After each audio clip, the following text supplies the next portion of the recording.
Something got out of the cave near my cabin. It was supposed to be a nice break from the real world, a getaway to my cabin in the mountains for a few days to collect myself after the awful past few months. I bought my property from some old miners who had run the mountain dry.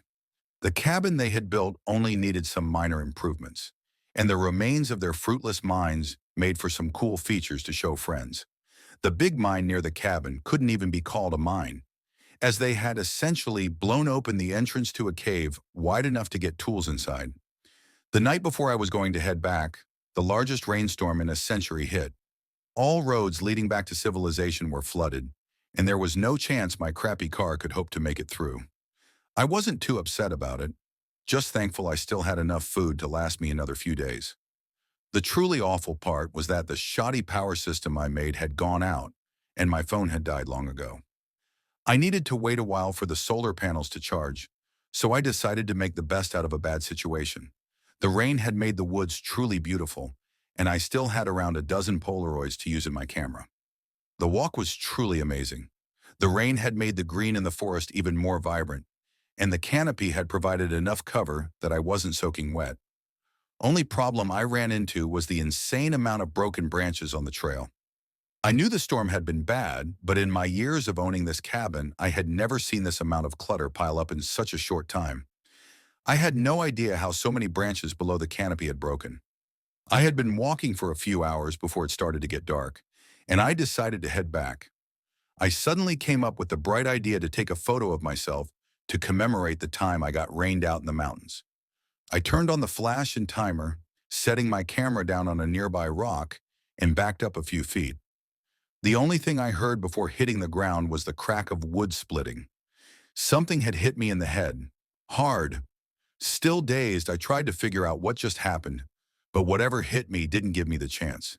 It grabbed my ankle, rolling me onto my stomach and raising my leg into the air. There was a sudden blinding light and everything stopped. I heard the Polaroid eject from the camera and softly land on the ground. I lay there for a minute, praying for the ringing in my head to subside. It took me a while to wrench my ankle free from the thing's hand and sit up. The person, monster, whatever it was just standing there, frozen. After the ringing in my head started to go away, I finally started to comprehend what I was looking at. It looked like a human, but the proportions were all wrong. It was too skinny, to the point where I could see every rib, bone, and tendon. The skin was taut, gray, and wet. One hand was open, palm facing towards the camera, as if it was trying pointlessly to hide its face, if you could call it a face. Its head looked mangled, dented, and bumpy, as if a child tried to mold a human skull out of clay. The eyes were the only part that resembled a human, although they looked empty somehow. The monstrosity had a piece of my calf between its pointed teeth. I had no idea what this thing was, but I figured that the flash from the camera had somehow stunned it. I got up to grab the camera, but the pain from my leg shot through me. I had to grab a stick off the ground to balance on as I stumbled to the rock. I saw out of the corner of my eye that it was moving. It was so slow that I could barely tell, but its outstretched hand was definitely moving towards the camera. I wasn't about to let it destroy the only way I could defend myself. Pushing myself through the pain, I grabbed the camera and started back along the trail towards my cabin. If I could only make it back there, I had some only hunting gear that could maybe kill it. I don't know how long I had been walking. My bad leg and the cluttered trail made it painfully slow to traverse, and I tripped any time I tried to speed up. I counted 4 remaining Polaroids, but I was more concerned about the flash. I needed to make sure nothing damaged it, or I would be as good as dead. I noticed some landmarks saying I was about halfway back to my cabin when I heard the branches breaking behind me. I ducked off to the side of the trail and looked up at the trees. I saw a dark shape swing past me, moving faster than I could comprehend. It only made it a couple yards past me before it stopped, crouched up on a branch, searching for me. I readied my camera, pointing it at the creature in case it leapt at me. We stayed like that for some time, so long that it got dark enough I could barely see it. The rain clouds had covered up the moon, drowning the woods in an oppressive darkness. I would have had no idea it was there had it not been for the faint glow from its eyes, replacing the emptiness I had seen in them before. I nearly jumped out of my skin when it finally left, clambering onto other branches. I waited for a minute, making sure it was gone before stepping back onto the trail. I had taken a few steps when I heard something drop behind me. I turned as fast as I could before, Polaroid ready, and took another photo. It just was a stray branch, broken by the storm. I breathed a sigh of relief before realizing how grievous this mistake was. I just told the creature exactly where I was. I tried to run down the path, but I could already hear the approach of cracking wood. I backed up against a tree, aiming my Polaroid up in preparation. It landed on a branch above me, crawling down the opposite side of the tree to stay out of sight.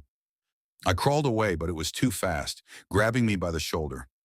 I managed to turn and point the camera, barely getting a photo off. I heard the Polaroid shoot from the camera and fall to the ground. I had to use all of my strength to pry its gangly fingers open. I turned to see the creature staring me in the eye, its bloody mouth open in a scream. I could already see it starting to move again. It wouldn't stay frozen for as long as it did last time. Not wasting any time, I started back on the trail. I was freezing cold and drenched to the bone. The remaining energy I had was fading, fast. I made out enough landmarks to know I was close to my cabin. A little less than a quarter of the trail was left before I made it. I hadn't heard any signs of the monster, but I figured it was freed from whatever shock the flash put it in. It wasn't long until I could reach my cabin, but if I kept pushing like this, I would trip and roll down the side of the mountain. I decided to sit underneath a short tree a few feet off the trail, making sure to hide myself underneath the leaves as best I could. I rested my head against the bark, catching my breath. Using my brake, I checked on my leg only to find it a bloody mess. I put my camera in my coat pocket as I tore apart my pants to make a makeshift bandage. When I lifted my head, I saw the faint glow of a pair of eyes staring at me. It was following me, silently this time, just watching. As quickly as I could, I reached for the Polaroid and took a photo. I saw the blinding light and heard the gears push the Polaroid to the ground. But when my eyes adjusted, I saw nothing but trees. It moved out of the way. The creature leapt at me from behind, not about to give me the chance to get away again. It pinned me down, holding me with a force I had no idea it was capable of. I stared at it, waiting for it to bite into my neck and tear out what remaining life I had left. Before I could come up with a way out, it grabbed my face and forced my head down onto the ground. Everything went black. I woke up to the rough coldness of stone. I slowly sat up, feeling the back of my badly bruised and bleeding head. It was pitch black. I couldn't see my hands in front of my eyes. I stretched out my hands, feeling the coarse rock that surrounded me until my hand drifted to a warm puddle. Following the liquid to its source, I felt coarse hair. It was a dead deer. I felt next to it, finding another dead animal, slowly discovering an ever-growing pile of animal corpses, all with their skulls caved in. That creature had brought me back to its den. Did it think I was dead? I reached into my coat pocket and let out a sigh of relief when I felt the familiar plastic of my camera. That relief suddenly turned into terror as I heard scratching coming from somewhere to my right. It must have heard me. I only saw one way out of this. I climbed into the pile of bodies, covering myself with organs and small animals. I heard the creature turn a corner, pacing around the room as it searched for me. The cover I made must have been good as I heard it walk past me. The sounds of it walking slowly dwindled until I heard nothing. Moving as quietly as possible, I slid out from under the pile of corpses I made, walking towards where I heard the monster enter. My progress was slow, but I kept quiet and hoped I had picked the right way to go. Just when I was about to give up and turn around, I felt hope, a breeze. I followed the breeze out, crawling through tunnels and shimming through corridors until I could see the faint outline of an entrance. I leapt out of the cave, allowing myself to fully breathe for the first time in forever. Collecting myself, I searched around the outside of the cave for some kind of landmark to tell me where I was. I then saw a faint light to my right. It was my cabin. Whatever this monster was, it had brought me to the old cave near my cabin. It was pitch black out now, the rain still coming down hard. Thinking of the best course of action, I heard an ear-splitting scream come from somewhere deep in the cave. It already knew I made it out. I limped towards my cabin as fast as I could, throwing open the door and locking it behind me.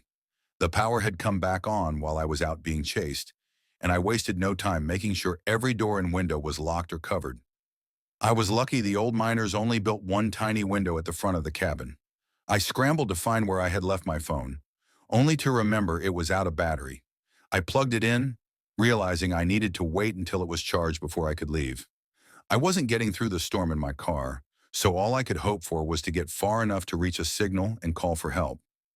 Remembering my hunting equipment, I got out my rifle and some rusty foothold traps. I set the traps up at every door and a few spots in the cabin. The only thing to do now was wait for it. I lit a fire in the meantime, letting the warmth soak into my bones and harden my resolve to survive. It didn't take too long to hear scuttling along the outside of my house going up towards the roof. I had never been more glad for a fire, knowing it couldn't go through the chimney without getting burned. The scuttling increased in speed and sound, as if the creature was getting frustrated it couldn't find a way in. It then started pounding on the doors, running between them, testing which one would give in first. I shot at the doors until my ears were ringing and my shoulder was numb, but the thing never stopped. I heard a crash as the window at the front broke, the monster's elongated arm reaching through and flailing around in an attempt to grab me. A few shots from my gun dissuaded it, but then it decided to make its own entrance. Using what I could only imagine to be a large rock, the thing relentlessly beat on a wall until the wood started to split.